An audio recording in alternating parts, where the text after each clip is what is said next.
Assalamualaikum warahmatullahi wabarakatuh.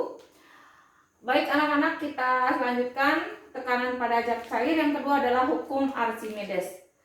Besarnya volume benda tercelup itu sama dengan besarnya volume zat cair yang dipindahkan. Artinya menurut Archimedes bahwa ketika benda dicelupkan ke dalam zat cair, maka volume benda yang tercelup itu besarnya adalah sama dengan volume zat cair yang dipindahkan. Misalkan gini, kita mempunyai wadah ya, diisi dengan air. Ini tentunya wadahnya berupa gelas ukur ya, yang ada ukurannya. Misalkan awalnya volumenya adalah 20 mili. Kemudian kita celupkan batu ke dalam gelas ukur ini, ternyata permukaan air itu akan naik. Kalian pasti sudah paham ya, pasti akan naik. Nah, ketika permukaan air naik, maka kita lihat, ukur lagi berapa kenaikannya. Ternyata setelah diukur volume airnya menjadi 40 ml. Maka volume batu adalah volume air ditambah batu, yaitu 40 ml, dikurangi dengan volume air awal, yaitu 20 ml. Maka volume batunya adalah 20 mili. Oke, sampai di sini paham? Nah, mengapa kalau kalian atau kita membawa beban di air terasa ringan? Mungkin kalian pernah gendong adik di udara ya. Di udara kok berat. Ketika kalian berenang, adiknya digendong di dalam air, itu terasa ringan. Kenapa? Oke, siapa yang tahu? Karena ada gaya ke atas ya. Gaya ke atas yang mendorong benda tersebut menjadi ringan. Sehingga menurut hukum Archimedes, besar gaya ke atas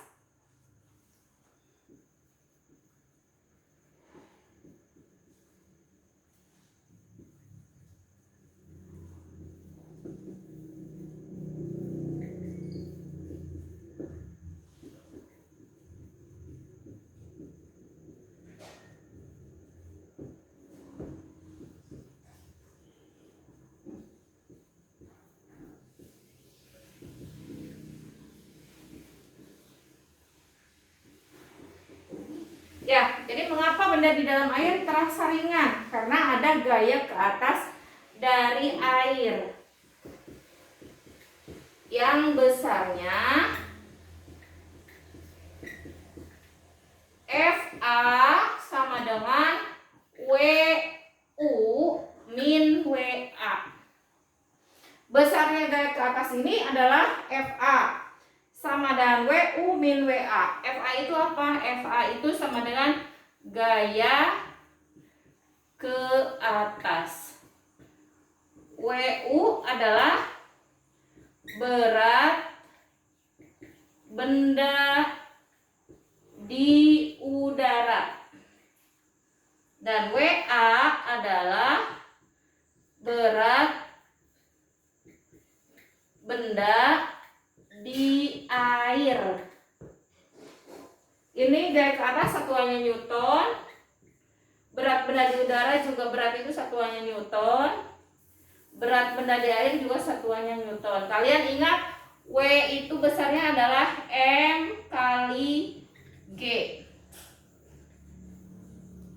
W itu massa dikali dengan gravitasi. Jadi kalau misalkan hanya diketahui massanya, kalian bisa mencari beratnya dengan cara mengalikannya dengan gravitasi. Sehingga berat benda di udara adalah massa benda dikali gravitasi. Nah, ketika ada gaya ke atas, maka berat benda di air WA sama dengan WU min WFA. Oke? Contoh soal. Sebuah benda berat di udara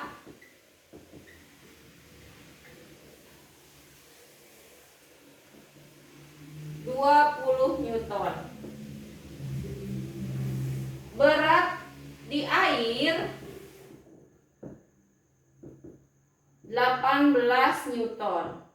berapakah besar gaya ke atas yang dialami benda. Oke. Yang diketahui apa? Diketahui WA itu sama dengan WU sama dengan 20 Newton. WA-nya 18 Newton. Yang ditanya FA. Maka kalian tahu FA sama dengan WU min WA sama dengan 20 Newton dikurangi 18 Newton sama dengan 2 Newton. Nah, jadi yang tadinya beratnya 20 Newton ketika berada di air pas kita bawa terasa lebih ringan, hanya 18 Newton. Kenapa? Karena ada gaya ke atas sebesar 2 Newton. Oke, sampai di sini paham? Oke, nah bagaimana kalau misalkan bendanya itu tercelup sebagian, tidak tercelup seluruhnya? Apakah FA-nya bisa dihitung? Bisa. Besar FA adalah FA sama dengan besarnya massa jenis zat cair yang mau dicelupkan dikali dengan pi celup, volume benda yang tercelup, dikali dengan gravitasi. Nah, di sini tadi FA sama dengan gaya ke atas. Gaya ke atas satuannya Newton. Rho sama dengan massa jenis. Massa jenis satuannya adalah kilogram per meter kubik. Dan pi celup ini adalah volume benda tercelup. Ini satuannya adalah meter kubik. Dan G adalah gravitasi. Satuannya adalah meter per sekon kuadrat. Oke. Nah, jadi FA itu besarnya adalah Rho kali pi celup kali G. Rho ini bisa air, bisa minyak. Kalau misalkan bendanya dicemplungkan ke dalam air, berarti Rho-nya Rho air. Misalkan bendanya dicemplungkan ke dalam minyak, maka Rho-nya Rho minyak. Oke, sampai sini bisa dipahami? Kalau sudah, kita ambil contoh soal. Oke, karena Rho kali G itu adalah sama dengan S, berat jenis, maka FA bisa menjadi Rho kali G ini adalah S. S itu adalah berat jenis. Maka besar FA sama dengan pi celup kali S. Contoh soal.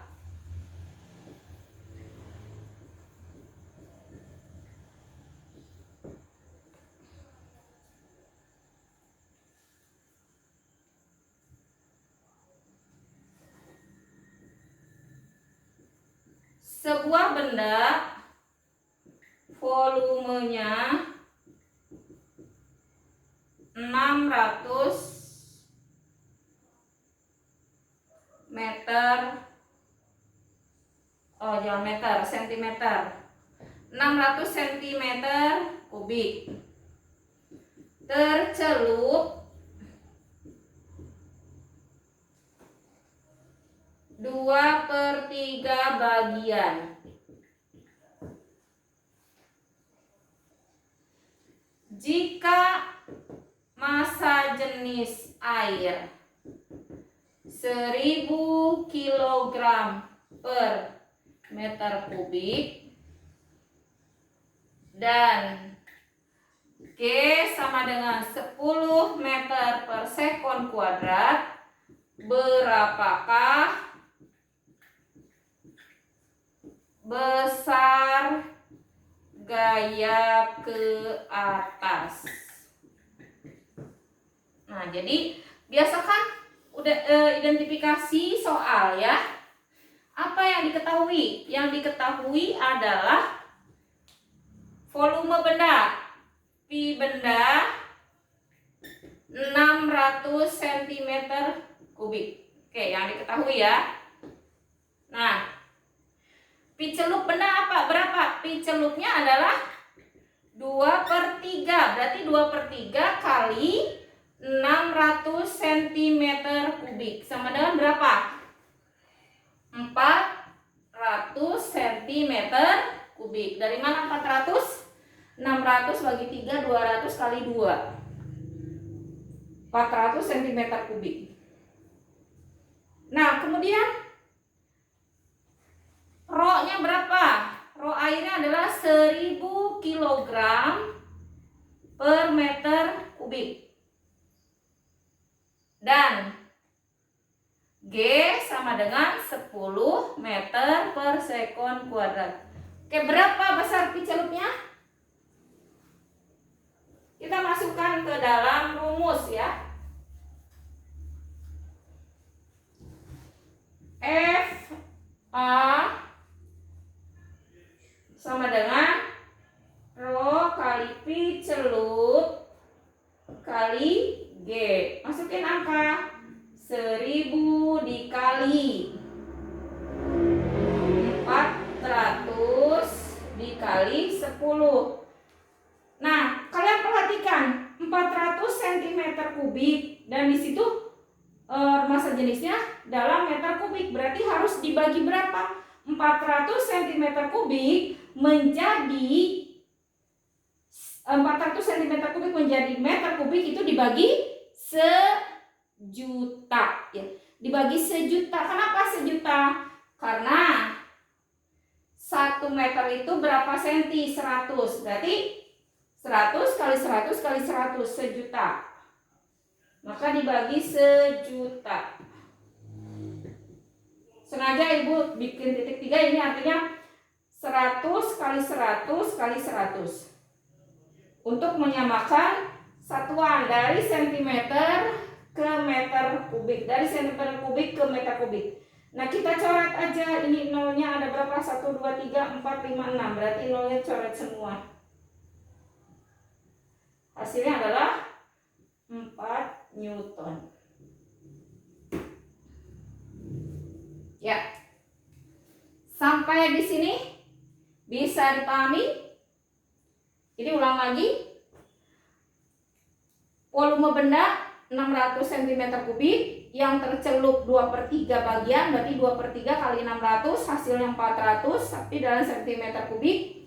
Massa jenis benda adalah 1000 kg per meter kubik dan G-nya 10 meter per sekon kuadrat.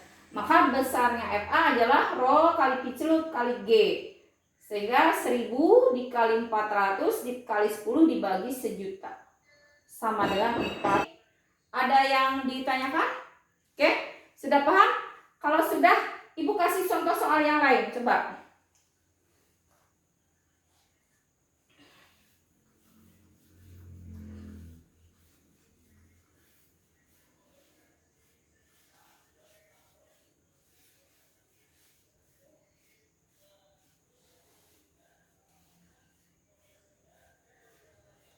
Oke, misalkan gini. Berat benda di udara 25 Newton. Ketika di air beratnya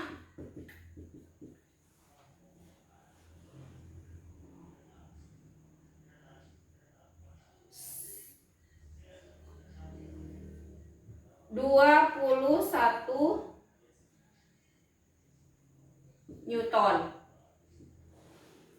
beratnya 21 Newton. Berapakah besar gaya ke atas? Dan yang kedua, besarnya volume benda tercelup. Besarnya volume benda tercelup. Oke. Kalian tahu besar gaya ke atas rumusnya apa? FA sama dengan WU min WA. Jadi yang pertama, ini A, ini B ya. Oke. Yang A, FA besarnya adalah WU min WA. Kita lihat di sini WU-nya adalah berapa? 25 Newton dikurangi WA-nya 21 Newton. Maka besar FA-nya sama dengan 4 Newton. Nah, yang B, setelah kita tahu FA, maka kita bisa mencari pi celup seperti ini. Dengan cara apa?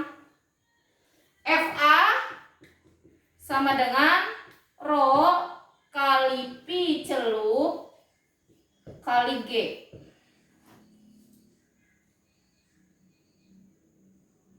Ya, rho kali pi celup kali G. Maka masukin dulu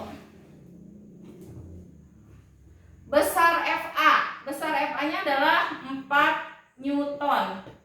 Kalau dia di air, maka massa jenis air adalah 1000 kg per meter kubik. Udah pasti ya karena air. Kemudian kali pi celup dikali G-nya. Kalau tidak disebutkan berapa nilai G, itu udah pasti 10 meter per sekon kuadrat. Maka kalian lihat sini, besarnya pi celup sama dengan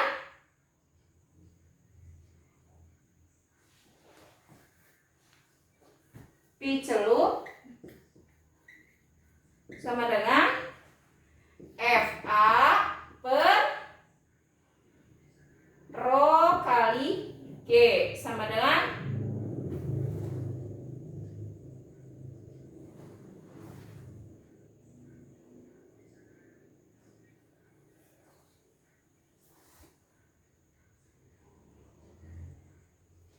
sama dengan 4 Newton dibagi 1000 dikali 10 sama dengan berapa? 0,0004. Ini adalah meter kubik. Maka besarnya pi celup sama dengan 0,0004 meter kubik dikali 1.000.000.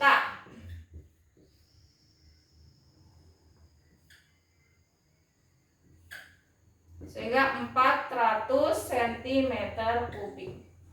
Ini besarnya adalah 400 cm kubik. Ibu lanjutkan ya tadi pi celup, takutnya nggak kelihatan, sama dengan FA per rho kali G. Besarnya FA tadi 4 Newton ya, 4 Newton dibagi 1000 dikali 10 sama dengan 0,0004 meter kubik. Ini masih dalam bentuk meter karena tadi kita belum dirubah. Sehingga kalau dibuat sentimeter, besarnya benda yang tercelup adalah pi celup adalah 0,0004 dikali 1.000.000. Coret sehingga hasilnya adalah 400 cm kubik. Oke. Sampai sini ada yang ditanyakan? Kalau tidak ada, baik, Ibu lanjutkan. Nah, hukum Archimedes ini berhubungan dengan benda tenggelam, terapung, dan melayang. Ya, kita lanjutkan yaitu terapung, melayang, dan tenggelam. Terapung, ya kemarin kalian pernah sudah melakukan percobaan Archimedes yang menggunakan telur ya. Terapung itu jika massa jenis benda lebih kecil dari massa jenis zat cair dan gaya ke atas zat cair lebih besar daripada berat benda. Nah, kemudian melayang, dikatakan melayang jika massa jenis benda sama dengan massa jenis zat cair dan gaya ke atas benda atau gaya ke atas yang diberikan zat cair terhadap benda itu sama dengan berat benda. Nah, sedangkan tenggelam jika massa jenis benda lebih besar daripada massa jenis zat cair dan gaya ke atas lebih kecil dari berat benda. Nah, kemarin kalian melakukan percobaan, yang satu diberi ini air plus 5 sendok garam.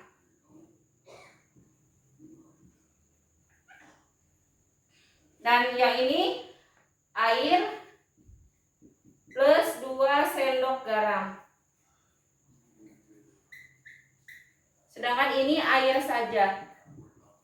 Nah, di sini dapat dilihat bahwa massa jenis telur itu lebih besar daripada massa jenis air sehingga telur tenggelam. Pada saat diberikan garam 2 sendok makan, maka si telur itu akan naik. Kenapa? Karena massa jenis airnya sudah menjadi massa jenis air garam yang lebih besar. Nah, ketika air itu ditambah 5 sendok garam, massa jenis air garam yang 5 sendok ini lebih besar daripada massa jenis air garam yang 2 sendok. Sehingga pada air yang ditambahkan 5 sendok garam, telurnya terapung. Karena massa jenis telur jadi lebih kecil dibandingkan massa jenis air garam. Oke.